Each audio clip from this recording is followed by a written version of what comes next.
Huawei sub-brand Honor recently launched their Magic 2 flagship in China.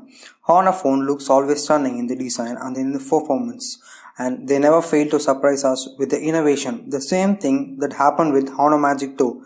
This smartphone has a stunning sliding display to the front. It holds not just one or two but three front-facing cameras, specifically 16 plus 2 plus 2.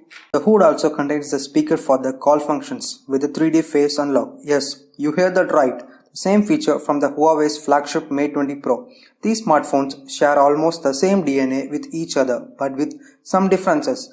The rear camera setup has a 16 megapixel primary camera with the aperture of f1.7 followed by a 24 megapixel monochrome with aperture of f1.7 and an additional 16 megapixel wide-angle lens with aperture of f2.2. It supports an 6.39-inch FHD plus resolution covering over 90% screen-to-body ratio. This display is AMOLED to support the in-display fingerprint scanner. As I already said, it shares the DNA with Mate 20 Pro, hence it has an 40-watt supercharger. In 980 chipset, this supports an USB-C port, but sadly there is no 3.5mm audio headset jack.